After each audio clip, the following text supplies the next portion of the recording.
Bail పిటిషన్పై నేడు ఢిల్లీ హైకోర్టులో విచారణ జరగనుంది. కవిత బెయిల్ పిటిషన్ను జస్టిస్ స్వర్ణకాంత్ శర్మ విచారించనున్నారు. లిక్కర్ కేసులో అరెస్టైన కవిత ప్రస్తుతం తిహార్ జైల్లో రిమాండ్లో ఉన్నారు.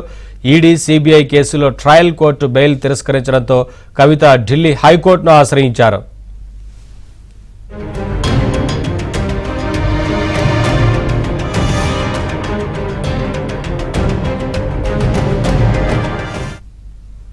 అప్డేట్స్ మా ఢిల్లీ కరెస్పాండెంట్ సతీష్ అడిగి తెలుసుకుందాం.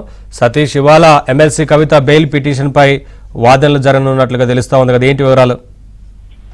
నవీన్, ఢిల్లీ లిక్కర్ కేసులో ఎమ్మెల్సీ కవిత బెయిల్ పిటిషన్ పై మధ్యాహ్నం 12:30 గంటలకు ఢిల్లీ హైకోర్టులో విచారణ జరగబోతుంది. కవిత బెయిల్ పిటిషన్ ను జస్టిస్ స్వర్ణకాంత్ శర్మ ధర్మాసనం ముందు విచారణ ప్రారంభం కాబోతుంది. ఇక ఢిల్లీ లిక్కర్, ఈడీ, సిబిఐ కేసులో కవిత బెయిల్ కి సంబంధించిన అంశాన్ని ఇప్పటికే ట్రయల్ కోర్టు బెయిల్ ను తిరస్కరించింది. ట్రయల్ కోర్టు తీర్పును సవాల్ చేస్తూ ఢిల్లీ హైకోర్టులో కవిత పిటిషన్ దాఖలు చేసింది. రెండు వేరు పిటిషన్ దాఖలు చేశారు. వేరు పిటిషన్ పైన ఇప్పటికే 2 సార్లు వాదనలు కూడా కొనసాగాయి. తాజాగా ఈ రోజు కూడా ఆ పిటిషన్ల పైన మరోసారి వాదనలు కూడా కొనసాగబోతున్నాయి. ఇప్పటికే బెయిల్ పిటిషన్ పై కౌంటర్ దాఖలు చేసింది ఈడీ. ఇక మరోవైపు బెయిల్ పిటిషన్ పై అంటే మే 27 ఈ రోజు సిబిఐ కూడా రిప్లై చేస్తామని కూడా కోర్టుకు తెలపడం జరిగింది. ఇక కవితపై జూన్ 7న ఛార్జ్ షీట్ దాఖలు చేస్తామని హైకోర్టుకు సిబిఐ తెలపడం జరిగింది. కానీ కవిత తరపు న్యాయవాదులు మాత్రం పెద్ద ఎత్తున కూడా కవిత అరెస్ట్ లో అనేక చట్టపరమైన ఉల్లంఘనలైన అంశాన్ని కూడా కోర్టు ముందు అయితే చెప్తున్నారు. ప్రస్తుతం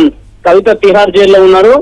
సుప్రీంకోర్టులో ఆర్టికల్ 32 కింద పిటిషన్ వేశామని సుప్రీంకోర్టు నోటీసులు ఇచ్చినప్పటికీ కూడా కావాలనే కవితను అరెస్ట్ చేశారు. కవిత అరెస్టు అక్రమం అంటూ కూడా వాదనలు వినిపించిన నేపథ్యంలో మరోసారి తాజాగా ఈ రోజు మధ్యాహ్నం 12:30 గంటలకు వాదనలు జరగబోతున్నాయి. ఈ వాదనకు సంబంధించిన అంశంలో కొంత మధ్యాహ్నానికి క్లారిటీ రాబోతుంది. అయితే సిబిఐ అదేవిధంగా ఈడీ 2 కేసుల నేపథ్యంలో 2 కేసులలో ఏ కేసులో బెయిల్ ఇస్తారు, లేదంటే తిరిగి మరోసారి వాదనలు వాయిదా పడే అవకాశం ఉంటుందా అనేది కూడా వేచి చూడాల్సి ఉంటుంది. Naveen, right, thank you Satish.